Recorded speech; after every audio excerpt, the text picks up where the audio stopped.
Widow is the latest MCU film to hit theaters. Yes, theaters, they're back, baby. The MCU is back to theaters.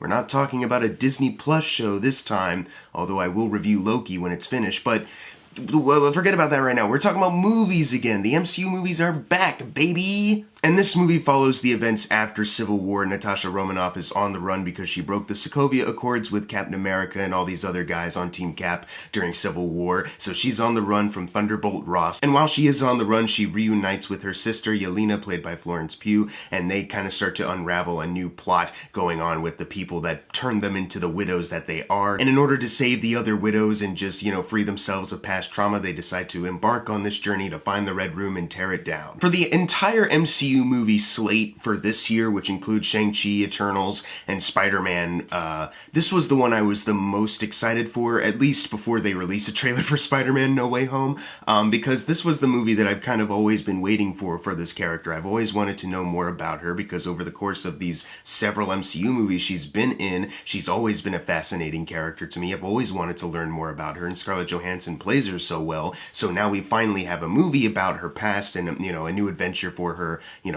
finally, it's about time. And not only did they hire a director who interested me, Kate Shortland, who did Berlin Syndrome, which was a pretty decent movie, and in some ways kind of an appropriate choice considering certain elements of what Berlin Syndrome is about and the villain's plot in this movie, but also because this movie promised to be a bit more like a thriller like Captain America the Winter Soldier was, which is like a top tier MCU movie for me, and it looked like they're going to really emphasize some important dramatic moments that are important for the Natasha Romanoff character, so I was very excited to see this movie for all of those reasons alone, and I can definitely say it has a lot of similar elements that you will come to enjoy with all of these MCU movies. Obviously, they do not fall short when it comes to that. Kate Shortland does a really great job behind the camera for these action sequences. There's some really intense, like, hand-to-hand fight moves, but also, like, some collisions, like when, bodies will hit the wall, or in the case I'm kind of talking about, the way they edit whenever a car will, like, start to tumble, or at one point when a car kind of flips and hits some things and then lands in a subway station. It's kind of nuts, and I was kind of, like, blown away by a lot of the stuff they are able to do action-wise in this. It's very entertaining and very well shot and well done. And you buy everyone in every single action scene. Like that fight scene with Yelena and Natasha in like the apartment, and they're just like swinging knives at each other at some point. It's like,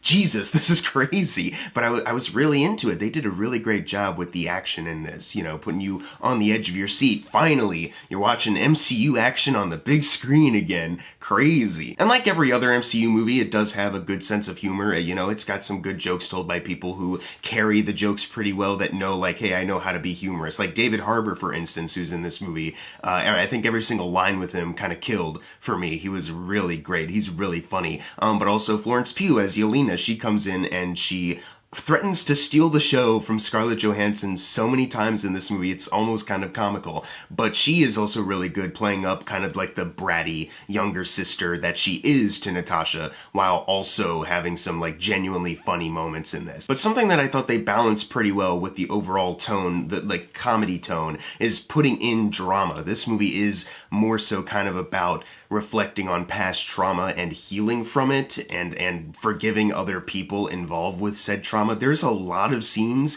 dedicated to characters just sitting down and talking, not necessarily about plot or exposition, just about their feelings, about how they've been hurt, and kind of slowly overcoming these things and forgiving each other. It was kind of awesome. That's where I think the movie was gold, when they had just characters just sit down and open up. They have these heart-to-hearts and it's actual character progression. I really did enjoy that, I think the most out of a lot of the stuff in this movie. Although this movie has a lot of stuff that you've come to expect, and even that unexpected dramatic element that I did greatly appreciate, there's this other side of me that kind of thinks, a lot of this could have been much stronger if you better utilized this character in other movies throughout this MCU that we've had. And look, I know, back in 2010, I'm sure studio execs were like, how do we make a Black Widow movie? Like, how do we do that? Because it's going to be tonally a different kind of film than what we're doing with Thor and Captain America.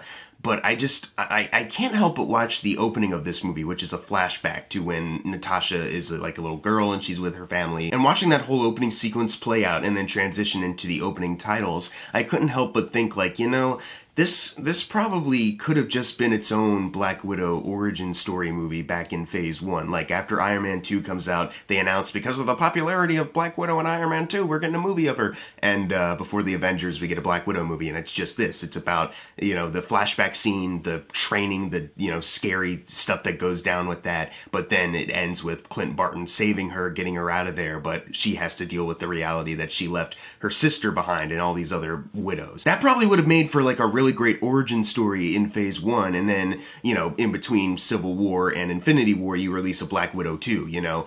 I wouldn't even be surprised if this movie was maybe trying to be aimed to be released before Infinity War as well, not just after Endgame, but I'm sure they were thinking, you know, we have specific dates that we have to release specific movies on, where, you know, Black Widow just doesn't fit, and it's not really relevant to Infinity War or Endgame right now. Which, hey, I can understand the position that they're in, but just in hindsight, it really does kind of tank down how this movie opens, because once again, they kind of skirt on the uncomfortable, you know, they show some stuff every once in a while in the opening that's kind of like, hey, we're getting close to showing you in depth what kind of happened, go away. You know, it's kind of the same thing that happened with Age of Ultron when they gave you that little bit of what the Red Room, what the training was like to be a widow. And I just couldn't help but feel like a lot of the stuff in this plot would be impacting a lot more if we had a prior history with the Black Widow specific origin story. And this time around, it just feels like they're trying to cram in stuff near the beginning to kind of get you set, but it's not enough to get you to really have an impact, especially when they start to mention Budapest. You know, that line in Avengers where he's like, you and I remember Budapest very differently.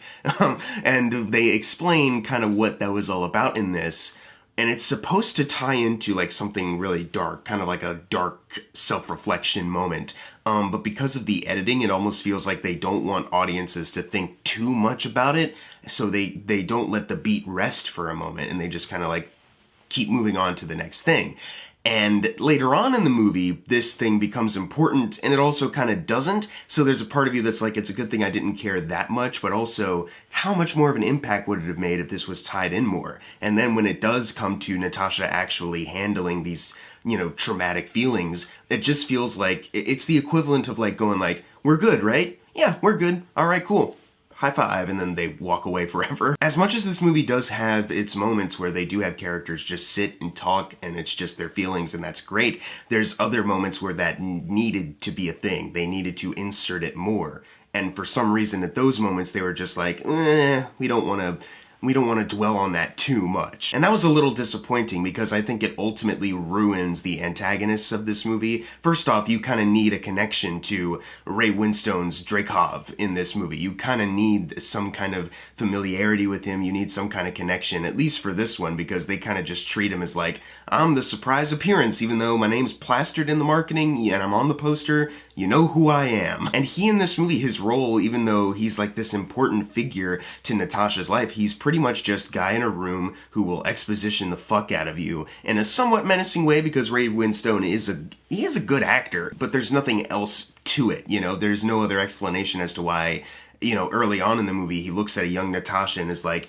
that one is going to be something special or something like that, you know? That's barely even a factor actually at the end of the day. It's just kind of like, well, you are special just cuz.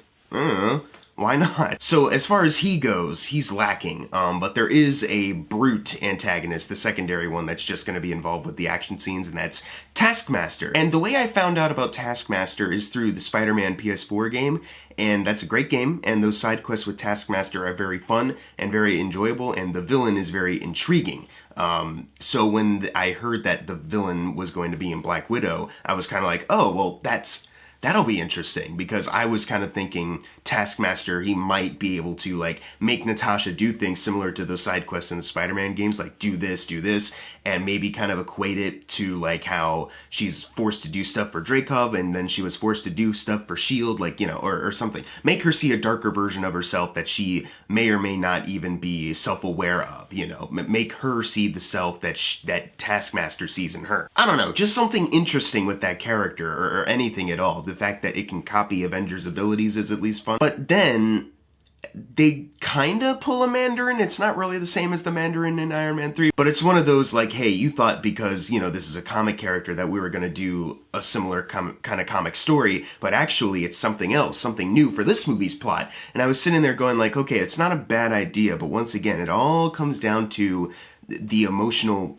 beats that should be kind of occurring with this, you know, the kind of things that they should be focusing and holding on, and I just feel kind of nothing for this, you know, and not just the fact that they've completely wasted Taskmaster as a villain in the MCU now, unless they want to do something like this is Taskmaster but a real Taskmaster now, you know, they might pull that shit. But also this aspect that you're introducing as far as this character goes, I don't really have a strong connection or feelings for, especially because they don't explain. Okay, this movie has a problem with not explaining how certain characters get out of jam. Like, there's 2 occasions where this happens, exactly 2, where you're kind of wondering, like, how do they get out of this? And they don't really explain it. They just cut to the next scene and they're like, we did it. You know what I mean? And without spoiling anything, there's kind of like an excuse line thrown in to explain why a certain character is there and, you know, got out of that jam. And it's like, that's not enough. I need to see a bit more because my understanding was this. And you're telling me, not really, but yes. I don't... Ugh. So it was a little messy, a little jumbled there. And aside from some of the larger kind of narrative issues I had with this movie, there's moments where certain parts of the filmmaking, you know, come across kind of laughable in some ways, like, you know, a certain moment where it's supposed to be kind of dramatic and heavy. You can tell that 2 actors are in front of a green screen and they're kind of cutting around that, and it looks really bad. There's a lot of fantastic visual effects, obviously. There's, as usual in these MCU movies, there's usually pretty fantastic visual effects and design work, but for that specific set of shots, it was kind of like, ugh. You know, it kind of took me out of it. So there's a couple moments like that, like at one point, like, I have a question as far as, like, do some characters care that they're, like, in public? Like, at one point, the Yelena and Natasha get out of a fight, and they're like, all right, let's get to the motorcycle and get out of here. And then all of a sudden, like, your view is, like, them walking to the cycle, and then just a car flips down the road that they just walked by, and an armored truck just pulls up. Like, I guess we're in a car chase now with a truck that has no care in the world about running anything off the road. And usually, like, when car chases happen, it's just kind of like, all right, cool, car chase, let's get into it, especially if they have, like, crazy cars and shit. But in this instance, I was like, aren't they supposed to be, like, more spies, a little more in the shadows, like, the biggest things that they'll do, not many people will notice. And at one point, there's just an armored truck just blaring down the road. And at one point, Taskmaster even, like, walks out in public full outfit on, and people are just staring at him with no real reaction. Just, you notice that they're extra staring at Taskmaster, but no other kind of reaction, like, are you an Avenger, or any shit like that. And then later on, Natasha and Yelena talk about some super confidential private stuff in front of, like, a cashier at, like, a gift shop or something. And I was like, do they care that they're, like, in the public eye and they're talking pretty, like, casually, like they're in their own private space? And although this movie does have, like, a solid comedic sense of humor to it, there's still some groaners in there. Like, there's certain lines where they try to say it and you're like, I'm not sure what I was supposed to feel from that, or I feel like it wasn't delivered very well. Like, you know, oh, you actually use this, like, kind of wacko comedic name as a fake ID, LeMayo, and that's kind of it. And I was like, I don't know, it could have been just a little stronger. Overall, I was fairly entertained by this movie. You know, there's great action sequences helmed by Kate Shortland, who could either go on to do other big budget stuff or maybe more independent stuff once again. Either way, I'm excited to see what she does next, if she has learned anything from her time on Black Widow and will apply that to other filmmaking. You know, that's always interesting to see how filmmakers grow. I definitely am excited to see more of some of the other characters introduced in this, if that's what the MCU is going to be doing with its future. A lot of the actors are great, you know, it is pretty funny, but there's these larger narrative aspects that I was kind of disappointed in, you know, like even like Florence Pugh's thrust into going against the Black Widow system feels a little too rushed. Like, you should probably feel something for the other widows that are forced to be in this situation, but they're all just kind of faceless. But in certain key parts, you know, recognizing some kind of connection with Florence Pugh and them, or just recognizing them as people, you know, that could have potentially helped. And it just felt like they didn't really want to spend the time that it would actually take to actually form some kind of connection there, because you recognize as an audience member, like, oh yeah, this is fucked up. Like, you just recognize that off the bat, but you don't feel a lot as the movie goes on, and you only really do when they actually take the time to have characters sit down and talk, and that's where this movie is gold, as I said. But there's so many other moments where it feels like they just kind of skimmed on through. The equivalent to watching a lot of the scenes in this movie is kind of like just reading the Wikipedia synopsis, where you're kind of like, okay, I understand why it's happening, I'm reading it right here, I get why characters would be involved in doing this thing, but when you read a Wikipedia synopsis, you don't feel the feelings that you're supposed to in the moment. So you're just kind of left with, like, I understand why it's happening, and it's happening. Okay, cool. And I wish I felt a lot more, because those moments where they take the time, that's where this movie shines. I'm gonna give Black Widow a C+. Unfortunately, it does have its entertaining moments and its spots of gold, but what ultimately matters kind of makes the rest of the movie crumble, because they don't do it as much justice as they should. At the end of the day, I just kind of walked out kind of really feeling like they underutilized the character all the way up to the end, because although I enjoy that character very much, I've enjoyed the spots where she has really shown in the other supporting roles she's had in these movies, and Scarlett Johansson is always great as this character. She's great in this movie. I just couldn't help but feel like, you know, this could have been like it. This could have been like a big one as far as like top tier MCU stuff right here. Emotions running high, and you know, this is like fully satisfying. But since they treat it as kind of like a, oh, well, now we're kind of getting to it and we're just throwing in, it seems like, a bunch of stuff just to try to make it work finally. It's like it's a little too late, and I wish that wasn't the case. But if you've seen Black Widow, leave in the comments below what you thought of it. And as always, thank you guys for watching. Make sure to subscribe. I'm Jackson Fulcher. See you guys next time.